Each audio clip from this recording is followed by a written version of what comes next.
Bonjour, merci de regarder 6minutes.tv. Je vais vous montrer comment récupérer les informations d'un plugin du repository afin de les afficher dans votre site web de façon dynamique. Alors pour cela, je vais vous parler de mon plugin qui s'appelle Papy, plugin API Info. J'ai eu besoin moi aussi d'afficher dans les articles des versions par exemple, des nombres de téléchargements, etc. Ici par exemple dans l'article je dis pour la 1.6, après je parle aussi des numéros de version 1.52, etc. Et par exemple ce 1.52 et le bouton télécharger la version 1.5.2, je ne vais pas mettre à jour à chaque fois mon article pour aller chercher ce numéro de version manuellement. Je vais plutôt le faire de façon dynamique grâce au plugin Papy. Il y a une petite démo, donc volontairement je vais prendre aussi Jetpack, ce sera plus simple. Si je teste Papy sur Jetpack, ça me retourne quelques informations. De quelle version de WordPress est requise, dernière date de mise à jour, nombre de téléchargements, quelle est sa note, qui est l'auteur, quels sont les contributeurs, quelle est sa page, quelle est la dernière version. Donc c'est assez simple à utiliser. Donc pour ça, je vais aller l'installer sur mon site de démo. Hop, ajouter Papy.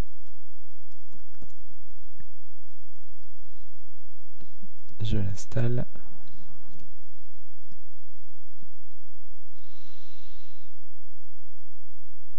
Voilà, je l'active. Voilà, on peut déjà l'utiliser. Donc je vais aller dans un article.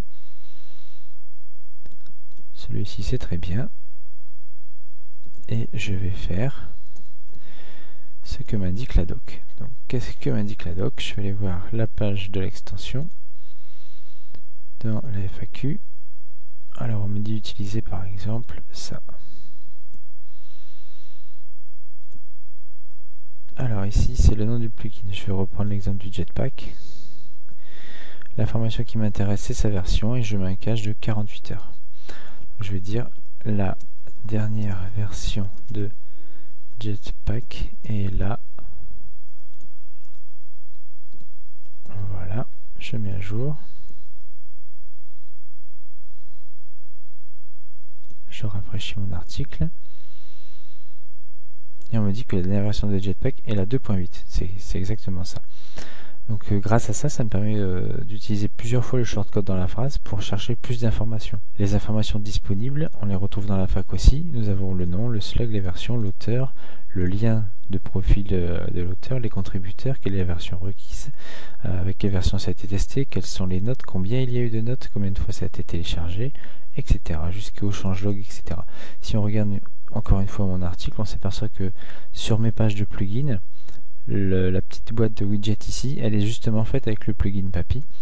Et les onglets description, installation, screenshot, FAQ, elles sont aussi récupérées grâce à Papy. Donc c'est exactement la documentation qu'on voit sur le repository. Donc c'est vraiment le plugin qu'il faut pour réussir à écrire ce genre d'infos. Je vais prendre volontairement downloaded. Hop. Et elle a été téléchargée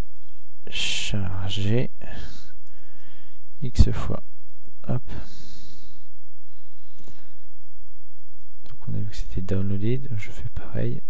L'info qui m'intéresse c'est downloaded. Je remets à jour. Je rafraîchis. Voilà, ça a été téléchargé 8 480 500 fois, ce qui est plutôt énorme par rapport à Papy qui a été téléchargé 352 fois. La documentation, c'est vrai, elle donne aussi un exemple complet.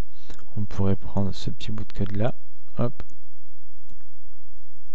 et je vais l'ajouter en dessous. Donc aussi, encore une fois, dans le même article, rien n'empêche de parler de plusieurs plugins en même temps. Je peux très bien faire justement un article sur plusieurs plugins, une liste de plugins. Voilà, télécharger la version 1.02 de Bauschartener, télécharger 1523 fois, ici avec le lien vers le zip. Donc le plugin gère un cache interne, ce qui permet de ne pas à chaque fois faire des requêtes vers le site de WordPress. On voit qu'on met un cache de 48 heures. Pour 48 heures, ça peut paraître gros, mais finalement, je ne pense pas qu'on mette très souvent à jour les extensions. Si jamais vous aviez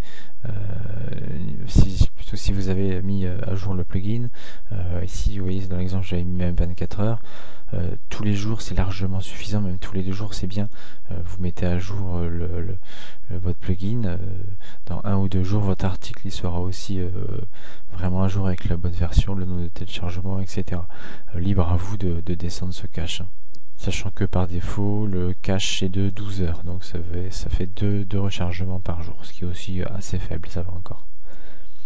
Donc voilà, maintenant vous savez comment récupérer les informations d'un plugin sur le repository pour les afficher dynamiquement dans votre site et dans vos articles et dans les widgets. Merci d'avoir regardé la vidéo et à bientôt.